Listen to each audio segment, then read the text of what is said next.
Ahlan, Yoni. Ahlan, Idan.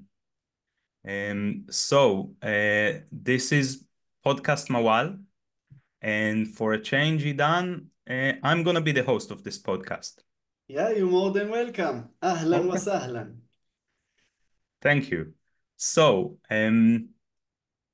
let me first introduce you, our star of the podcast, You know Idan. what? Maybe introduce yourself before introducing me.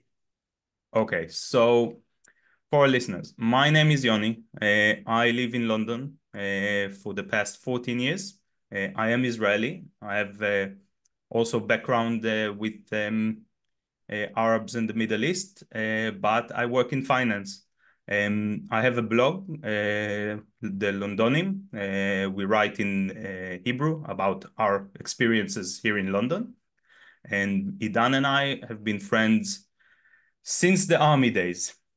And we've decided that Idan's project, which is called Mawwal, is a far too important project to keep it only for the Hebrew language and for the Hebrew-speaking crowd, i.e. Israelis.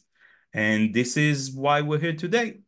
So first and foremost, what I wanted was to introduce Idan, who's a successful podcast owner. The podcast is called Mawwal, which is part of a whole kind of initiative or project called Mawwal, which is meant to get Israelis to better understand Arabs, the Arab culture, and the Middle East. And of course, the Palestinian problem, which is a crucial part of the Middle East. The way they do it is through lectures. Correct me if I'm wrong, by the way. You're Through absolutely online right. courses and much more. And this podcast is a small part of it, which I found super interesting, and not just because I was a guest there. Um, the whole initiative is done by Dan and his co-founder Zeev Solomon, who's an expert advisor in Arab culture and Islam. Idan himself has an MA in Middle Eastern Studies.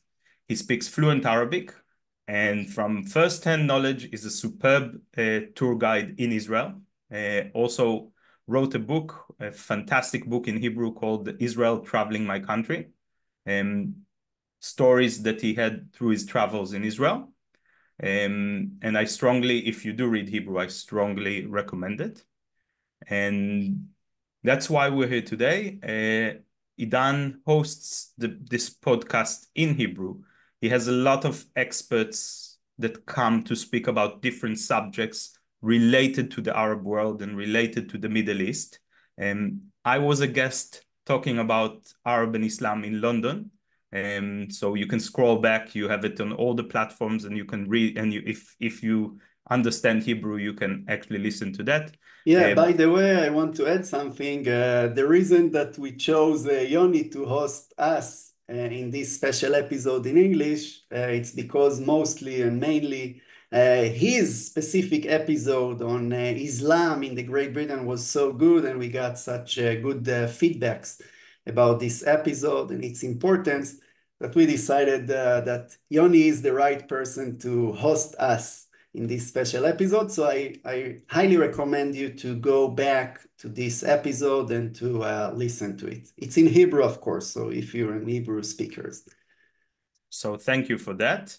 I'm sure the fact that I've been on this island for the last 14 years helps guiding us for the English public, but enough about me. Let's dive straight into the subject. Yeah, Um, so Yoni, just allow me before we'll dive into some of the relevant questions, I want to add a little bit about the project and the importance, because people from outside of Israel won't necessarily understand the need, the real need for this project, because sure. Israel is in the Middle East geographically. But unfortunately, actually, only almost 2% of the Israeli Jewish population are actually fluent in Arabic in a way that they can communicate with Arabs, they can know how to read and write, and to be integral part of the region that they live. And also in Israel, we have about 20% of the population that they are Arabs. So my co-founder, the co-founder of our initiative, our Mawwal project, Zeev Solomon, and I, we both fluent in Arabic, which it's not something, I would say, it's very rare in Israel. And this is something that we try to change. We don't teach Arabic, but we actually teach and bring knowledge and information about the world that we live in the region of the Middle East and the Arab world. So let me just add a bit of an anecdote. So, you know, I speak Arabic as well. Yeah. And my Arabic was extremely rusty. And as per late, I've found more and more people to speak with Arabic here in London, whether it's security guards in my work or my barber or a friend. And I try as well. My Arabic is not as nearly as good as yours, but it's funny that that an Israeli may have more opportunities to speak Arabic in London than he will if he lives in Tel Aviv, for example. So yeah. It's So funny and sad on the same time. yeah, on the same note, true. It's ironic. It's ironic, Definitely. but it's a very poor certificate to our education system in Israel, I must say. Yeah, Throughout the years, throughout the generations, everybody definitely. seemed to have neglected that aspect. Um, let's dive into the subject. So Yeah, the reason we decided to do this podcast is partly I came to you and I told you, Idan, so many people, Jewish especially, but non-Jews as well, are asking me questions about the Middle East, about what's Israel doing after the 7th of October. So many people get their information from mainstream media that is not portraying the real truth, like the BBC, Sky, at least around here. And we thought that it might do good to give a bit of a different picture, not political, but about the Arab world, about the Palestinian problems. Maybe we'll touch a bit about the ongoing war in all fronts that's happening in Israel.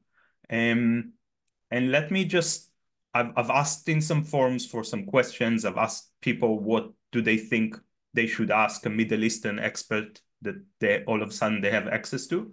And I have a few questions for you. So I'll start straight off the bat. On the 7th of October, Israel was handed a massive blow. Not only the Israeli daily life and sense of security has been hit, a lot of people feel less safe in Israel, but we still have 101 hostages that are currently living in terrible conditions in Gaza.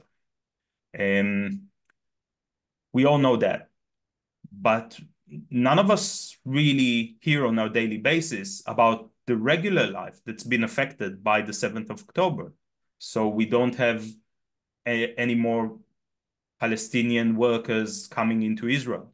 And I don't actually know to answer how are the relationship between Israeli and Arabs, not necessarily Palestinians, but Israeli Arabs currently in Israel. So can you give us a bit of a picture what's it like in Israel since the 7th of October, especially with an emphasis about Israeli-Arab relationship? yeah. So I'll start with since this horrible day, the morning of Saturday, October 7th, I think the Israeli society is in a big shock since then until today. You can see many new phenomena in the Israeli society. I would say the biggest aspect that I see, or the biggest transition that I see concerning the Israeli society, especially in the Jewish Israeli society, is like getting back to solidarity or creating some sort of big community. For example, as an Israeli Jew that was born in Israel and grew up in Israel, and I'm not part of a religious community or something.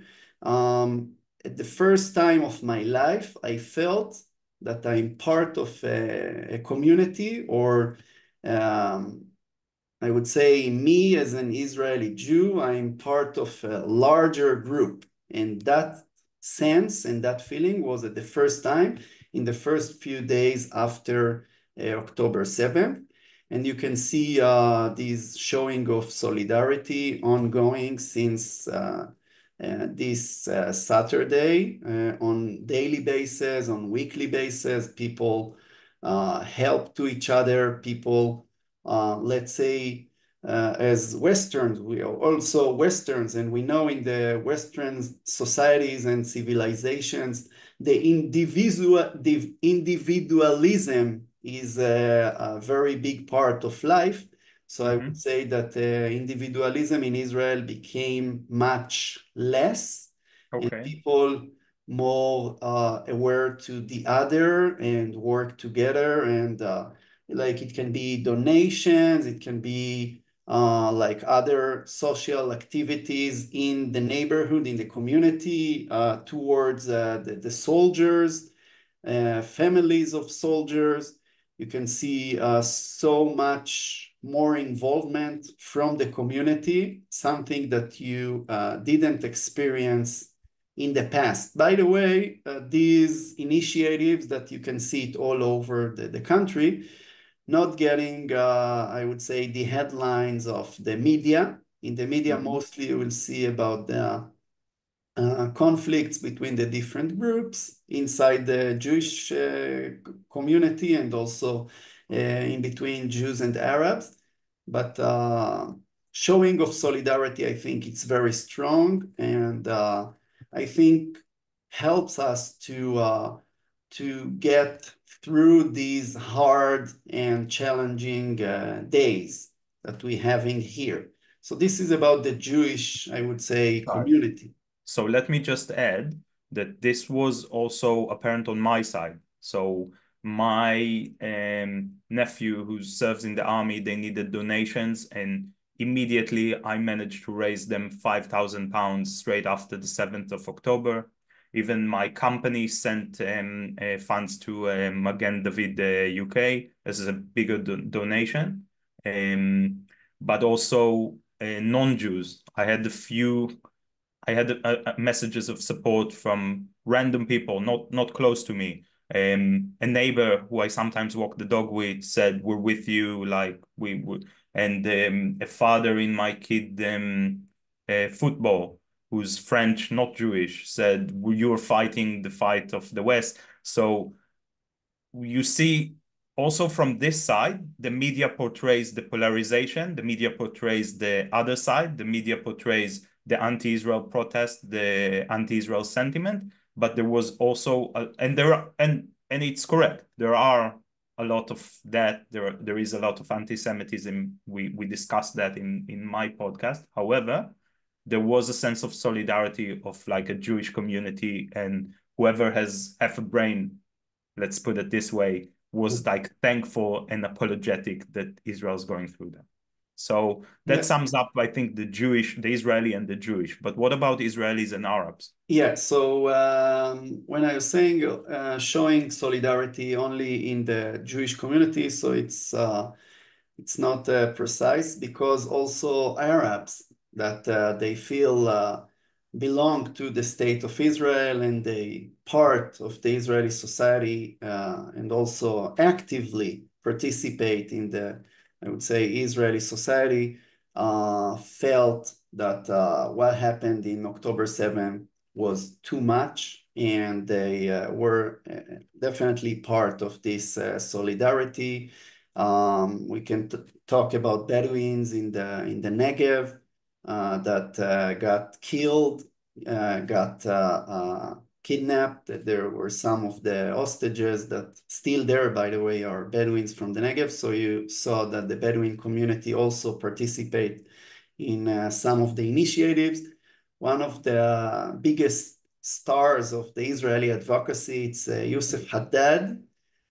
which is an Arab Christian from the north that served in the Israeli army and is like represent Israel all over the world and also in the Israeli arena. So this is about the solidarity. About, I would say, the Let me add relations. another small thing. Sorry about that. Yeah. If that's all right. I just want to mention Nusair Yassin, Yeah. Nas Nas Daily. Daily. Nas Daily. Nas Daily is one of the most watched bloggers in the world. He has tens of millions of watches to his videos, and he started from scratch and just going through all kind of interesting phenomena in the world and all kind of different communities. And he's he's an Arab, Israeli Arab, Yeah, and he's a he said Muslim Arab Israeli from Arabe in from the north, Arabe, the town correct? of Arabe in the Galilee. Yeah, and I've seen an interview with him, and I've heard him on a podcast as well. And he said that he always defined himself Palestinian because he felt some sort of same like solidarity with the Israeli Arabs who are not fortunate to be in Israel like him. And he said that after what they've done, and after he had the sense that Israel could for a second cease to exist because at the 7th of October, nobody knew. It seemed so grave. He said that now he understands that he's an Israeli before he is a Palestinian. And that enlightenment cost him a lot of endorsement, a lot of deals in the Arab world, a lot of threats and criticism. But he, if anybody followed him and knows him, he's a guy who seemed true to himself. And he says, that's my understanding. I'm first an Israeli. So just. Yeah, he's amazing. He's doing amazing work. And I would say his statements lately created criticism that was made by the Palestinian society and also in the Palestinian territories and also the Palestinian Arab Israelis. Or if we're talking about the Arab citizens of Israel, so there are two definitions to define this group. So Arab Israelis, which are Arabs with Israeli citizenship, Yeah. and many of them in the recent years will define themselves as Palestinians with Israeli citizenship. Yeah. So you have asked me about the relations between the Jewish population and the Arab population. As I was mentioning, consists of 20% of the Israeli society. So I would say the first few days were like completely shocked to both groups. And I would say that mainly each group was focusing on itself without integrating or being with the other group. Both groups tried to avoid any kind of encounter with each other at the first few days. And in general, like October 7th created fear, mutual fear and suspicious between these two groups and lack of trust. So I think it's a huge challenge because it's still going on. A year later, it's still going on. Sorry? A year later, it's still going on. Yeah, a year later, almost. And we're talking about very complicated situation concerning the Arabs in Israel, the Arab citizens in Israel, because from one hand, they are part of the country, they are citizens, exactly like me. And they work and they integrate, they work in hospitals and like almost any sector, any kind of sector they involved and they're taking part of it and they part of the society. But on the other hand, some of them will define themselves as part of the Palestinian people.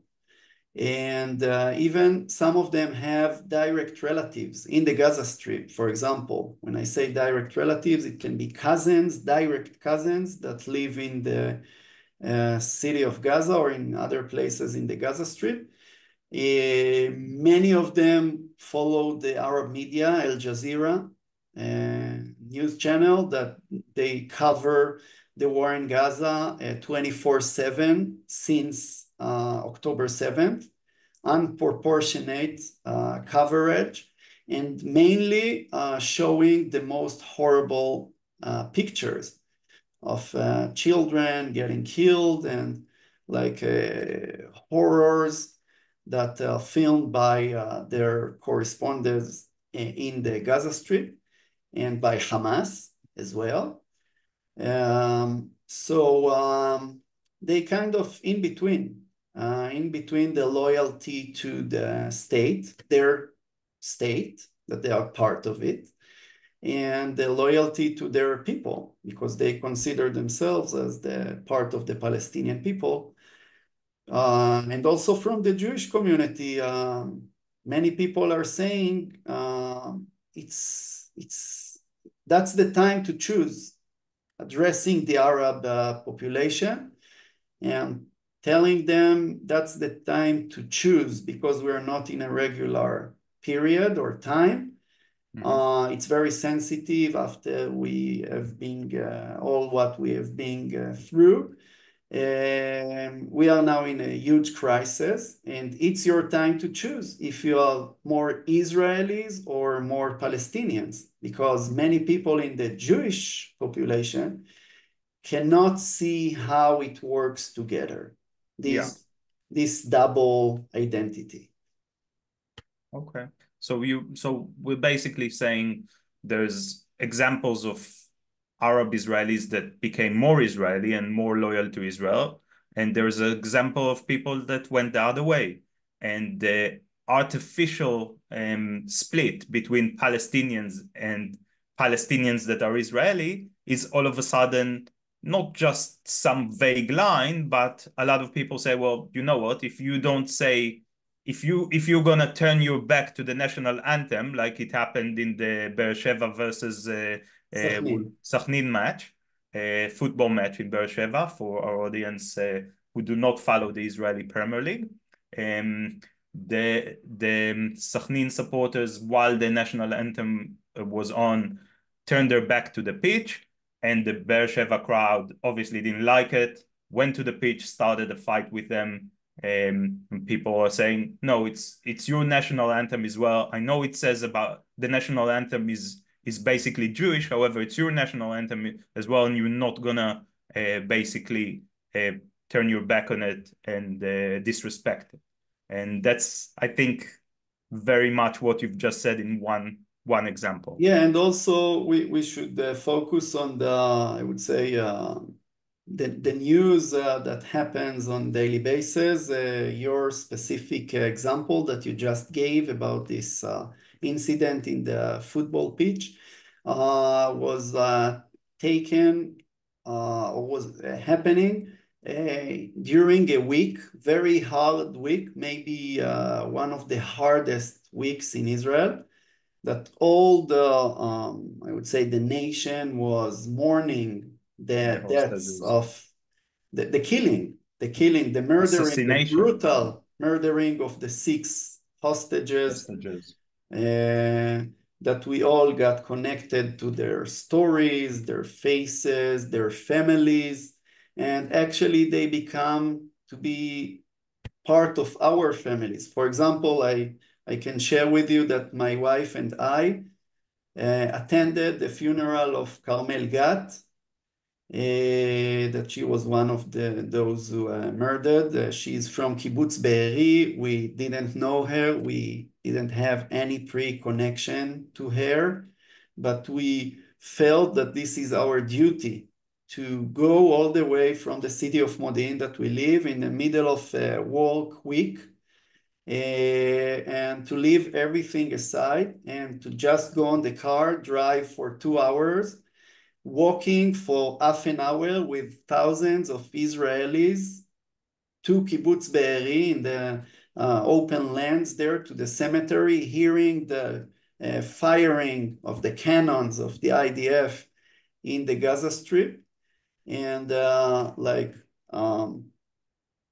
participating in the funeral of our family member that we didn't know her personally. So it was very sensitive this week, and I can say that most of the weeks are extremely sensitive since October 7th. So we understood, and by the way, it's admirable that you went there. I felt close to Hersh's mom. I just heard an interview with her, and the news landed on me like that. But sometimes here you seem a bit more far.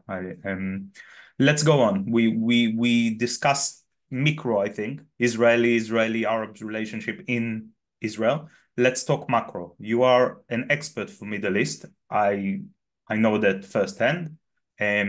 You give a lot of lectures about the region. I know you all the time have in your podcast experts, either are all the army friends who kept in the field, whether experts for Syria or experts for Saudi, but the spotlight's on you now. Give us a brief state of the Middle East today. Yeah, so actually we face historical moments actually now in the Middle East. And I can say in general that the Middle East is being divided in the last few years, and now it's one of the highest points of this division between the Shiite axis led by Iran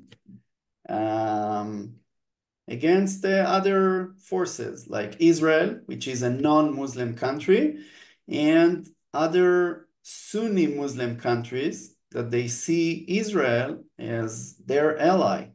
Because actually, I will elaborate more about Iran. Iran actually, till 1979, was actually the best friend of Israel's best friend in the region. Surprisingly, we have a mutual friend from the army whose dad was working in Iran, in Persia, Paras. Yeah, definitely. For a building company. Yeah, the Solel Boneh construction company, I think, was building highways in Tehran, the main hospital, one of the airports, and it was an Israeli ambassador to Tehran and the Iranian ambassador to Israel, to Tel Aviv. And this honeymoon was based on, we're talking about decades of honeymoon between Israel and Iran, golden era. And that was the minorities treaty. If you look at the map of the Middle East since the creation of the State of Israel, so you look at the map and you'll see only two countries that they are not Muslim Sunni countries, which are Iran, which is Shiite Muslim country, and you see Israel as a Jewish state. So that was a treaty of minorities that took place successfully till 1979. In 1979, it was the Islamic Revolution that was made by very radical group in the Shiite world, religious people that adopt very radical Shiite doctrine that sees the world that should be Shiite, should be all Shiite, and the method for achieving that goal is by force, by violence. And by the way, it's very important for me to say that they don't represent all Shiites. We can find many Shiites in the world and also in Iran that they are not radical. And also some of them support Israel during these days as well, in Iran and outside of Iran, Shiites. So since the creation of the Islamic Republic of Iran in 1979, Iran is trying to spread the word of the Islamic Revolution actually, in other words, taking over the world, the globe. You can see it, by the way, in the official symbol of the Iranian Revolutionary Guard, which is a new army that was established in 1979 by the current regime in order to fight against all enemies and expand the territory of Iran. And the two methods that were chosen for that was first achieving nuclear power, nuclear bomb, which is, according to all reports, is like a matter of months, maybe, till they will get 100% ability to make it happen. And the other method is to create a proxies system, which is aiming to fight against the enemies of Iran. When I say enemies, and not only enemy, because Israel is not the only enemy. So typically we'll find against us as their enemy, we'll find Hezbollah in the north or in southern Lebanon or all Lebanon.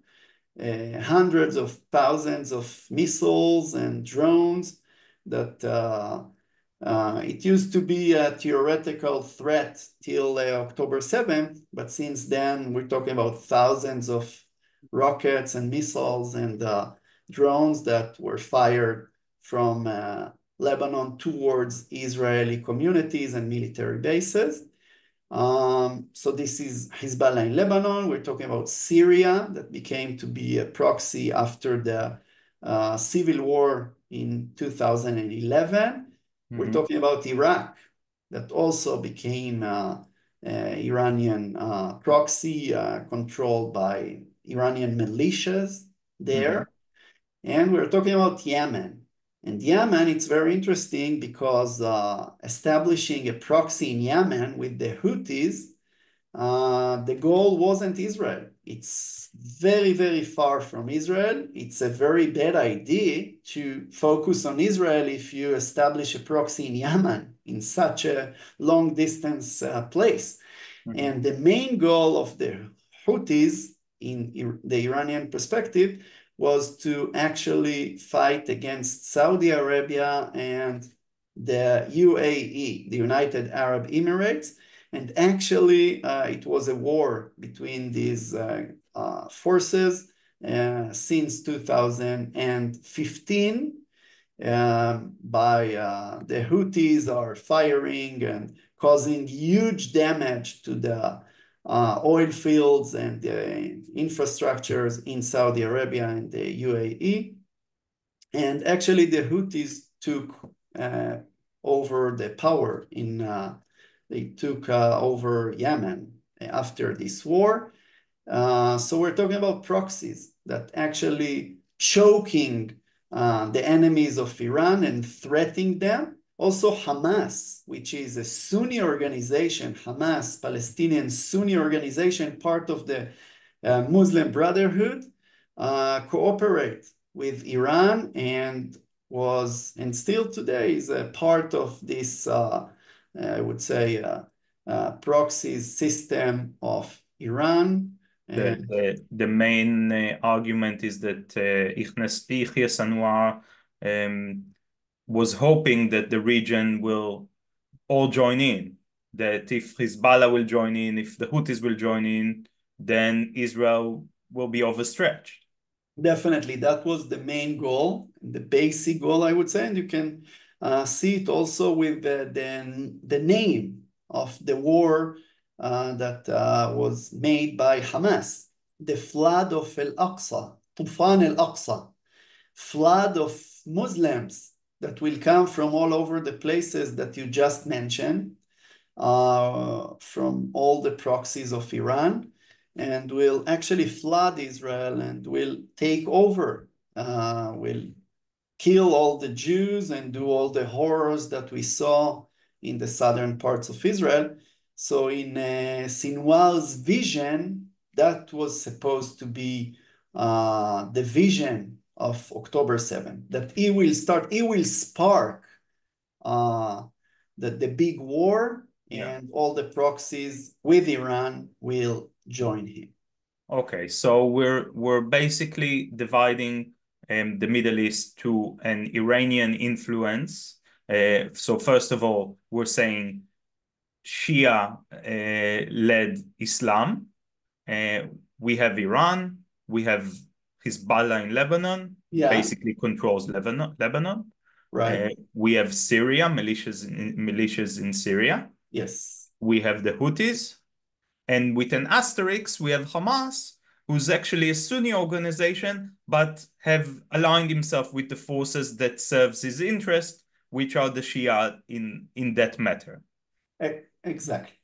Who are the Sunni forces? Who are the Sunni countries? And who from them can have an alliance or a non-written alliance with Israel? Yeah. So I would say the Sunni forces, what some people call the moderate Sunni countries, led by Saudi Arabia, the UAE, Bahrain, and other countries that have peace treaty or normalization agreements with Israel, like Jordan and Egypt, Morocco, from the Abraham Accords have also peace treaty with Israel. So these countries, and specifically Saudi Arabia and the Sunni Gulf Emirates, in the recent decades, they see Iran as a huge threat because they are very close to Iran. And Iran is not only declaring that they're going to take over other territories in the Middle East, especially the Sunni territories. They also, as I mentioned, they created these proxy systems. So they look at the geopolitical map of the region, and they see that the only country that speak up against Iran and actually actively do something against Iran is Israel. And on the base of the English proverb, the enemy of my enemy is my friend. So I would say connection and mutual interests led Saudi Arabia and the Arab Emirates to work with Israel and to be in the Israeli side of the geopolitical map. So actually we can divide the Middle East for the radical forces or the Shia axis that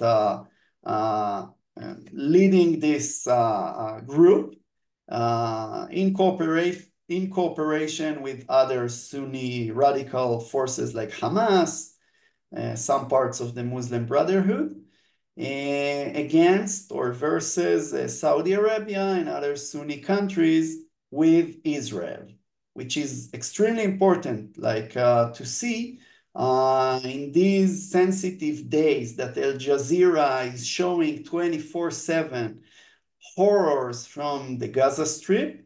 The Saudi regime, almost you didn't hear condemnation against Israel, or the UAE are not condemning Israel, because actually it's their interest that Israel will win the war and will help them to fight against radicalism and instability that is being promoted by Iran and its proxies.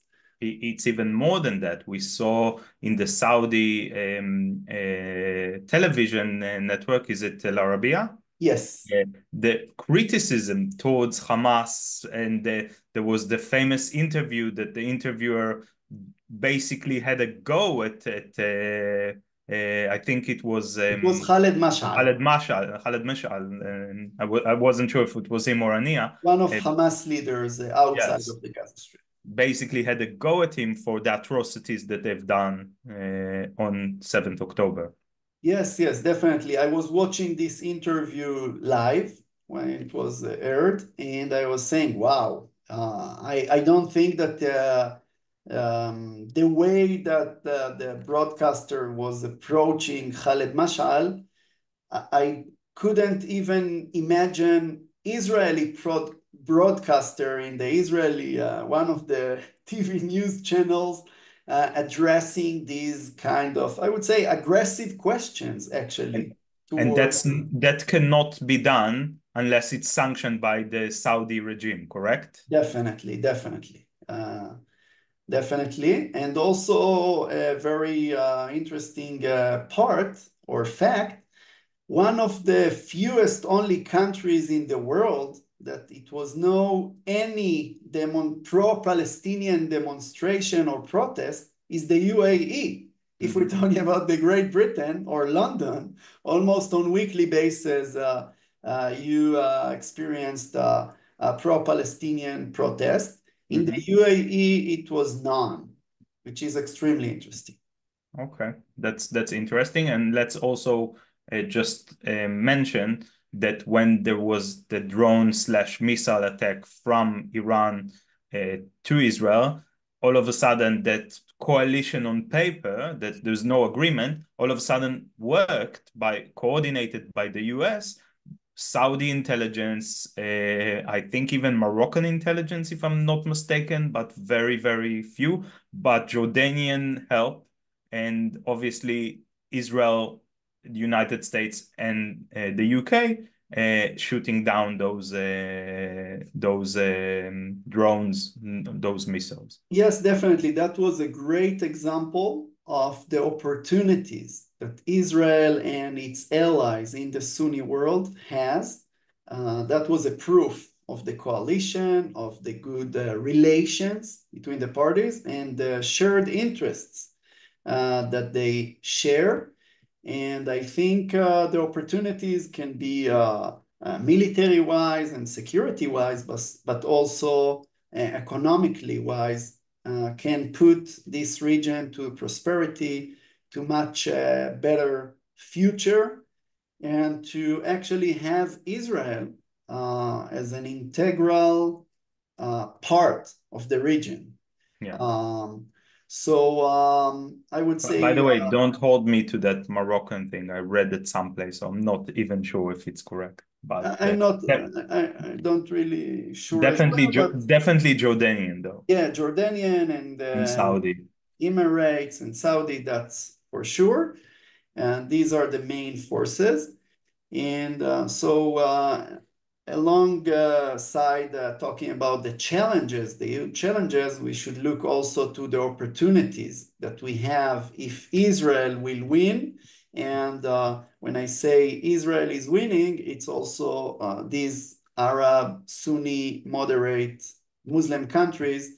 It's also their win in their perspective against Iran and its proxies. It's almost like they're saying, yeah, Israeli problem is minor, Iranian problem is a lot, and we can actually build on Israel for the region. It's like they kind of woken up from that old dream that there's not going to be a Jewish state anymore. Definitely, definitely. I think it's also something that we should say and to address the public in the Western countries, in Europe and in America, because if you look at the ideology and the Shiite doctrine and the declarations of the leaders of Iran, and they very consist. They declare publicly and they do everything that they declare in terms of threatening their enemies. So they threat the West as well because they see the West as infidels. It's not only Israel's problem. Let's say if Israel will disappear tomorrow, the next station will be Europe. So I think as the Saudis and the other Gulf Emirates and Sunni countries had the wake-up call in the recent decades, I think this wake-up call should be also in Europe and in America as well, and to understand that if you want to fight and defeat Iran, you'll find yourself in a huge problem in the near future. Okay, so you've brought us into Europe. And I think I was about to ask you a bit about the history of Sunni and Shia Islam, but let's leave that aside, and whoever's interested can easily research that himself. And also, in the end, I will share what in our project we are doing in the Mawwal Project, this extremely important knowledge about Sunnis and Shiite, that it's not only relevant for people who live in Israel, it's not less relevant for people who live in Europe or in the United States of America. So we provide some of our services, by the way. There are courses, online courses about these topics that can give some access to people who want to learn and know more about these Okay. topics. So I'll get back to that, and I'll ask you how we can actually use your greater project. Let's go back to smaller, the UK. I Yes. live in London. We saw lately a lot of Arab and Muslim clashing, old school English nationals movement that started fighting back, they call it. Funnily enough, the people that were fighting Jews at the start of at the end of the 19th century, start of the 20th century, are now facing the problem of Muslims, with a lot of cities that have majority of Muslim citizens, and we have members of parliament that represent those Muslim areas, and we have councils that became fully Muslims. And people talk with me about London. They are afraid to come to London. Israelis, they're facing drones and ballistic missiles from Iran, and they're calling me to ask if it's safe to walk the streets of London. So for the Israelis that watch us, it's perfectly safe to walk the streets of London.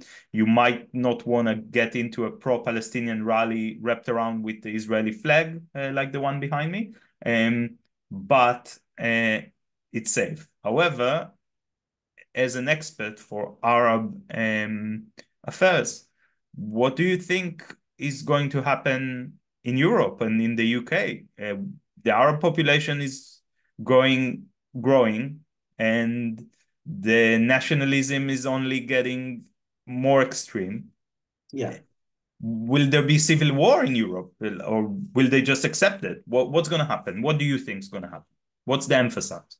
Yeah, it's hard to predict what will happen in the future, but according to what I experienced recently, I see that the clash, the civilization clash between the Western civilization and some groups in the Muslim civilization has started. We're talking about radical groups that entered to Europe, and they're not from those who integrate or looking to be part of the society.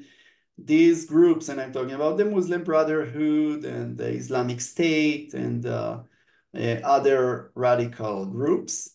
There can be Sunnis, can be Shiites. They look for a fight against the European or the Western civilization, and for sure, while they will get stronger during the years, I'm sure that that will be a huge clash in Western societies. But By on the the way, other hand, Samuel Huntington, yeah, a political science professor and author, predicted it in his book, Clash of Civilizations, in 1996. He said, this is the next clash, Western versus Muslim culture. yes, so I think it already started, as we can see that, and it will get bigger and bigger during the years.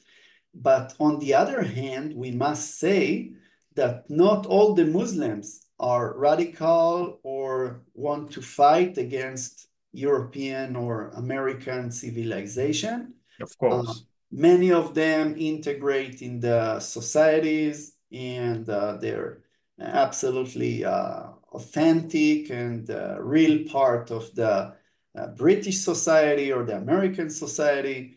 And I think that the knowledge, the deep knowledge about Islam, about the different political and religious group, it's extremely essential in order to differentiate between a friend and an enemy. Exactly what we just covered, the geopolitical affairs of the Middle East. It's not Jews against Muslims. It's Jews in alliance with other Muslims against other radical Muslim groups. So also in the British society or in the Western societies, the Muslim community is not one entity. It consists of many different groups, and it's extremely essential to learn more and to know, to differentiate between enemy and friend. And I'm sure that there are more friends than enemies in the West, also in the Muslim communities, but this knowledge should be spreaded and to be shared with the Westerns as well. I agree with your point, and I want to emphasize that as well. We tend to speak in black and white just to make the picture clear. There are so many Muslims that are not Muslims. Like I have neighbors that are Muslim, and you wouldn't even know. Much like there are secular Jews, and that the most Christians in England are completely secular. Church of England, whoever is in Church of England. But generally, you're right. And this is maybe where you come into the picture with how do we differentiate? Give us a little pitch. I think you've earned it. What's Project Mawwal? What kind of courses can you offer us here in the UK or somebody in the US? Do you do Zooms? Do you do virtual tours? Yeah. So actually, all our activity that is being done in Hebrew, it's also being done in English, which is we have a basic course of introduction to the Arab world and the Middle East.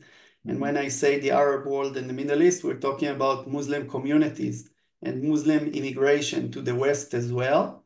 And this clash that we just mentioned, it's also part of it. So we're talking about learning about Islam and learning about the geopolitical affairs and learning about how the daily practices of Islam and also how Islam influence the current politics of the Arab world and the Muslim world. We're talking about the split between Sunnis and Shiites that actually shape the current geopolitics of the Middle East. So we're talking about all these topics, and it can be also by Zoom, it can be by recorded, when I say Zoom, online courses, and it can be recorded digital courses, and it can be also tailor-made for specific organization or community that want to enrich its knowledge and information about these topics. This is A. If people are, by the way, also it can be one lecture, online lecture. A one-off activity. Yeah, one-off, Somebody not all course. wants to host. Via Zoom or other method online, definitely for every community or organization or institution, definitely.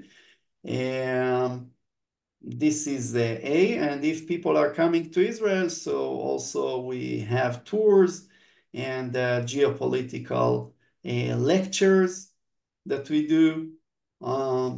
You lecture everyone from unions, to soldiers to tourists, right? Definitely. Like regular week can be lecturing in the Golan Heights in the morning for reservists, and then finding myself in Tel Aviv lecturing to Jewish volunteers the day after, group of influencers that most of them are non-Jewish, not Jews, making a coexistence tour in the city of Ramle, and the day after other activity. So that the listeners don't know, but we sometimes text or sometimes read your posts on Facebook, and I just wonder how high the mileage on your speedometer is. This guy is everywhere in Israel. This is our mission. We see its importance, especially during these historical days. So we are coming to every place that invite us, and we invite people to contact us and be in touch, following us. We will leave links to the website, and we also write some material in English. Recently, we started. Yeah, definitely. We love to hear from you. Okay, so let's sum up. We discussed Israel after the 7th of October with emphasis of Israeli-Arab relationship. We By the way, sorry discussed, for interrupting you. Only one sentence about the Israeli-Arab relations. sure, I didn't emphasize it. On the daily basis, you have like regular connections. Most of the people have some sort of connection between the two communities, like Jews and Arabs, for example. As a tour guide, on daily basis, I meet many Arabs. Um, like it can be from bus drivers, it can be taxi from drivers, I taxi generally drivers. It all the can be time. speakers, local speakers in the cities. I mostly guide in mixed cities or Arab cities. So local speakers that they are Arab citizens of Israel. And also like in Kupat Cholim, when you go to Pharmacists, the pharmacies, to the medic, to doctors. hospital, in the education system, I give many lectures to Israeli students. So recently, this is something that we as students almost 30 years ago or 20 something years ago, we didn't experience. Today, there are many Arab teachers in the Israeli Jewish education Oh, system. really? So I meet many Arab teachers during my lectures. So the integration is like very, I would say, very strong. But on the other hand, I was saying that the sensitivity and the complexities that I was sharing at the beginning of this episode, of course, they are there. It's apparent, and because the integration is so strong, then all of a sudden the desire to define somebody in one of the two sides is almost artificial. How can you tell a guy who has a cousin in Ramallah but is teaching Jewish class mathematics, pick a side? Now you have to pick Yes, a side. You want to go to definitely. Ramallah, you want to stay here and never see your family again. It's impossible mission, definitely. I That's absolutely agree. that's I guess part of the complexity of Israel, which we know. Yeah. And we discussed the region in general. We talked about Iranian choke rings, proxies, Shia versus Sunni, who are the countries that love us. I won't say love us, but help us. And we touched a bit Arab Western relationship here in the UK and in Europe. Not bad for a first English speaking podcast. Um, you've been a really good guest, Idan, I must say. Thank you for coming. Can you give us a word of optimism for the end? So first, I will thank you for hosting me in our podcast, Thanks in for having Mawwal me again. podcast. It was an honor to be your guest. Thank you. It You are a was a great pleasure. host. We'll consider to to invite you more. Maybe you will replace us in some of the Hebrew episodes. We'll take it in consideration because you did a great job. I thank you, and I'm open for suggestions. I'm here for you. Yes. Optimism, I think now when it's very clear who is good and who is bad in our perspective. So I think defeating Iran, it's essential to create a better Middle East and better world as well. So in Israel, we must fight and actually win this current war, and with the help or in cooperation with other friends and allies, Muslim allies in the region and other allies in the world that should understand the historical moments that we are facing now, and which is also their problem, not only our problem. So while this understanding will be, I'm sure the world will be a better place.